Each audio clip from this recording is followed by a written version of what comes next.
अमेठी ने जिन लोगों को आजादी के बाद देश की सत्ता सौंपी थी, मलिक मोहम्मद जायसी की ये बात अगर उनके दिमाग में आई हुई थी होती तो संभवतः हिंदू और हिंदुत्व में भेद नहीं करते। लेकिन चूंकि जिन लोगों ने विभाजनकारी राजनीति को सदैव अपनाया, विघटन और विभाजन जिनके जीन्स का हिस्सा है, भाइयों बहनों, जिनकी खानदान और जिनके पूर्वज कहते थे कि हम तो एक्सीडेंटली हिंदू हैं, तो वे लोग अपने को हिंदू बोल भी नहीं सकते। ये उनकी मजबूरी है, ये उनकी मजबूरी है कि वह आज आपके उत्साह और उमंग के सामने, आपकी आस्था के सामने नतमस्तक हो गए हैं।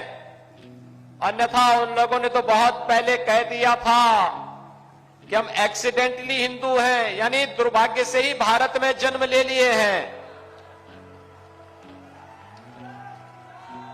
और इसलिए जब वे एक्सीडेंटली थे तो ये एक्सीडेंट देश के साथ जब भी अवसर मिला, देश के साथ भी और अमेठी के साथ भी यही करते रहे। याद करिए,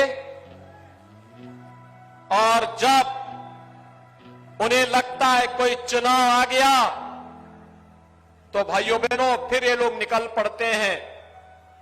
आपने देखा होगा गुजरात विधानसभा का चुनाव चल रहा था 2017 के दिसंबर महीने में, और भाइयों बहनों उस समय जब चुनाव चल रहे थे तो चुनाव के दौरान यहां के पूर्व सांसद जब एक मंदिर में गए और मंदिर में घुटने टेक करके पूजा करने के दृश्य, बैठने के लिए घुटना टेक करके जैसे बैठे तो पुजारी ने कहा भी पालती मार के बैठो। उन्होंने कहा नहीं, हमें जानकारी नहीं है। उन्होंने कहा भैया ये मंदिर है, ये मस्जिद नहीं है, कम से कम इतना तो सीख लो। अब जिन लोगों को इतने भी संस्कार न हो, वे हिंदू और हिंदुत्व के बारे में भी इस प्रकार का दुष्प्रचार करें तो ये उनकी बुद्धि का फेर है। केंद्र सरकार प्रधानमंत्री मोदी जी के नेतृत्व में पूरा देश का प्रधानमंत्री मोदी जी मार्गदर्शन कर रहे थे। समाज के हरेक तबके के लिए योजनाओं की घोषणा कर रहे थे। प्रदेश में हमारी सरकार कार्य कर रही थी। मैं देख रहा था कि कोरोना कालखंड में भी आपकी लोकप्रिय सांसद, आपके विधायकगण, भारतीय जनता पार्टी के पदाधिकारी आपके बीच में आकर के आपकी सेवा कर रहे थे। लेकिन उस समय कांग्रेस फर्जी बस के नंबर देकर के श्रमिकों के जीवन के साथ खिलवाड़ कर रही थी। आपने देखा होगा भाई बहन का फर्जीवाड़ा। 1000 बस का नंबर हमें दिए और जब मैंने उनकी जांच कराई तो पता लगा कि स्कूटर का नंबर दे दिया। ये तो एक वाहन का मैंने आरटीओ के यहां जांच करवाया तो पता लगा कि एक ट्रक जो पहले ही कंडम हो चुका कबाड़ी के यहां पड़ा हुआ उसका भी नंबर दे दिए।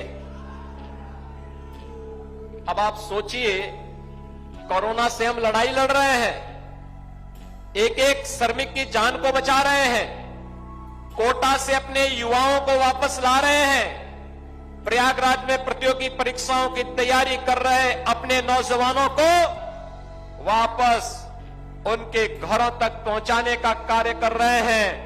और कांग्रेस फर्जी बस का और स्कूटर का नंबर देकर के उनके जीवन के साथ खिलवाड़ कर रही थी। ये जो अमेठी को अपनी बपौती समझने वाले कभी भी हिंदू और हिंदुत्व के नाम पर आपके बीच में फूट डालने का तो साहस नहीं कर पाते, कभी नहीं डाल पाते।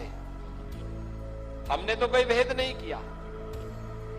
हमने तो, सरदेव अटल जी ने तो एक बात कही थी, आदमी न छोटा होता है न बड़ा होता है, आदमी तो सिर्फ आदमी होता है। यही तो हमारे संस्कार हैं। हमने तो एक ही बात की और वह था सबका साथ और सबके विकास का।